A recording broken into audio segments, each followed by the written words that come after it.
మీరు అబద్ధ ప్రచారాలు చేస్తారు, మీరు రకరకాలైనటువంటి కథనాలు ఇస్తారు, నిజం మాట్లాడితే దాని గురించి రకరకాలైనటువంటి డైవర్షన్ పాలిటిక్స్ చేస్తారు.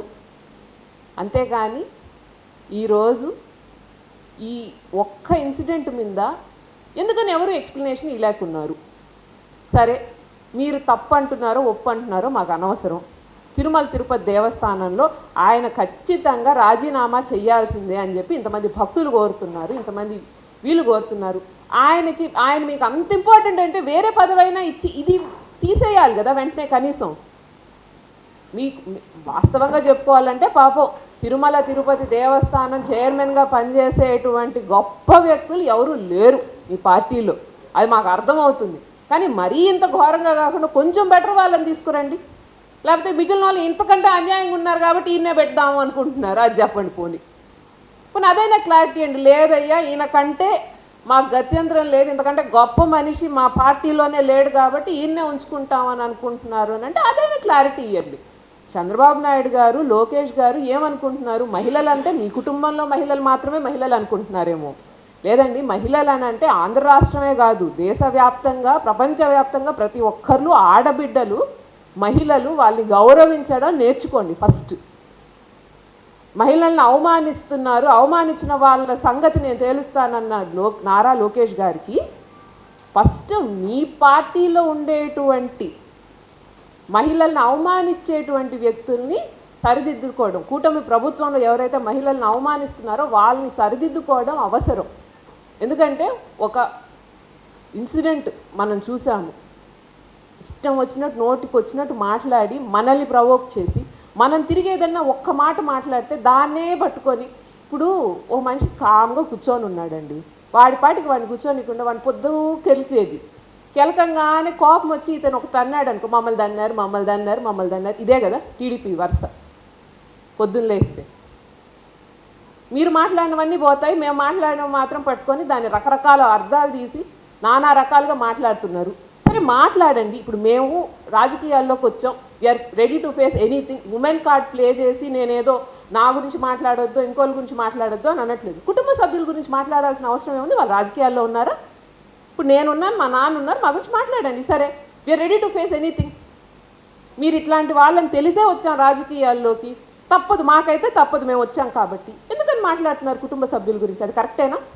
మీరైతే మీరు పర్సనల్ మ్యాటర్స్, మేమైతే మా కుటుంబ సభ్యులను అందరినీ తీసుకొచ్చి ఈడ్చి ఎట్లా పడితే అట్లా మాట్లాడుతున్నారు.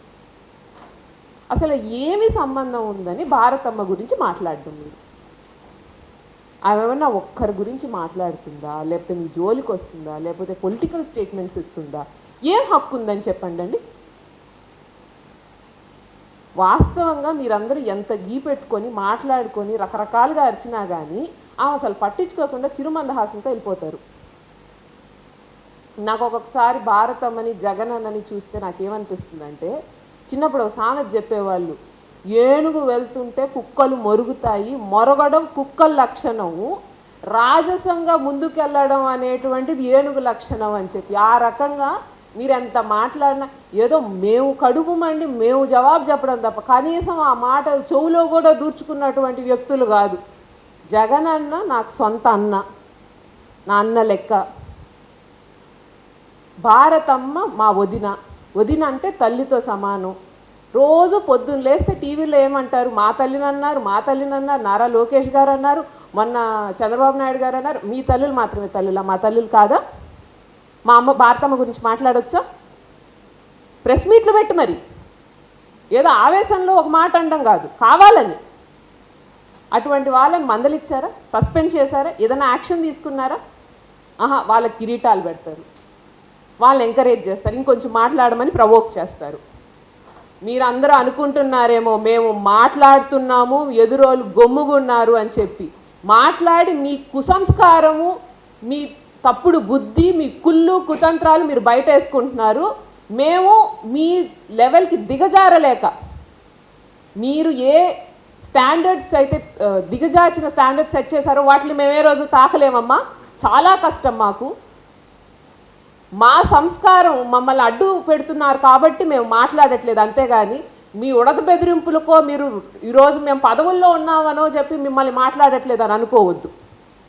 ఇంకొకసారి మితిమీరి భారతమ్మ మీద ఇంకొక కమెంట్ కానీ ఇంకొక మాట కానీ రావడం అనేది మీ పాపానికి పరాకాష్ట అనేది గుర్తుపెట్టుకోండి. తప్పు చేస్తున్నారు. రేపు పాపం పండిన రోజు భగవంతుడు వేసే శిక్ష, ప్రజలు వేసేటువంటి తీర్పు తట్టుకోలేరు. అటువంటి ఉన్నతమైన వ్యక్తి గురించి మాట్లాడుతున్నారు. జగనన్న ఈ రాష్ట్రానికి ఎంత మేలు చేశారో రోజు చెప్పుకుంటాం. కనీసం పబ్లిసిటీ గురించి కూడా ఆలోచించరమ్మా. మీలాగా భారతమ్మ ఎన్ని సేవా కార్యక్రమాలు చేస్తుంటారు. ఆమె గురించి మాట్లాడే స్థాయి అర్హత ఉందా మీకు అసలు? ఈరోజు మీరు చేసిన తప్పులు కప్పిపుచ్చుకోవడానికి కావాలని డైవర్షన్ పాలిటిక్స్కి మీరు ఏదన్నా వాగుడు వాక్కుంటే వాక్కున్నారు, కానీ మా జోళ్ళకి రావద్దు, కుటుంబ సభ్యుల జోళ్ళకి రావద్దు. ఈరోజు వరకు జరిగినటువంటి తప్పులు ప్రాయశ్చిత్తం చేసుకోవడానికి తిరుమల తిరుపతి దేవస్థానం గురించి కానీ మీరు ప్రజలకు చేసిన అన్యాయం కానీ ప్రాయశ్చిత్తం చేసుకోవడానికి 3 ఏళ్ళు సరిపోవు. ఇంకా పాపం మూట కట్టుకున్నారనంటే ఇంకంతే. ఈ జన్మకి ఆయన పైన ఏడుకొండల స్వామి కానీ ఒక్కసారి కన్నెర్ర చేసి చూశారనుకోండి, మీరు చేసే వాటికి ఏదో రోజు ఆయన అంతే, క్లోజ్. నేను మాట్లాడబల్లా, ఇంకెవరు మాట్లాడబల్లా, నా చేతుల్లో కూడా లేదమ్మా. పాపం మోసేటువంటి భారం ఎత్తే అవకాశం ఎవ్వరికీ ఉండదు. గుర్తుపెట్టుకోండి, మీరు చేసిన పాపం మీరే మొయ్యాలి చివరి క్షణం దాకా.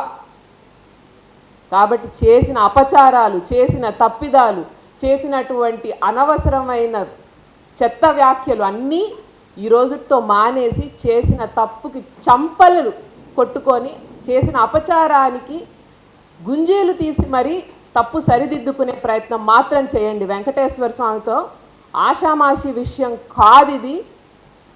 ఈరోజు మేము ఇంకొకరేమో మాట్లాడుతున్నామని కాదు, వెంకటేశ్వర స్వామి వడ్డీ కాసుల వాడు. వడ్డీ లెక్కలన్నీ సరిచేశారంటే మీరెవ్వరూ సరిపోరు. కాబట్టి వెంటనే ఇటువంటి చైర్మన్ని దింపేసి మీరు ఈ ఒక ప్రాబ్లమ్ని డైవర్ట్ చేయడానికో 10 రకాలుగానో వేరే వేరే మాటలు మాట్లాడడం మానేస్తే బాగుంటుంది. We want an immediate resignation from the chairman of TTD.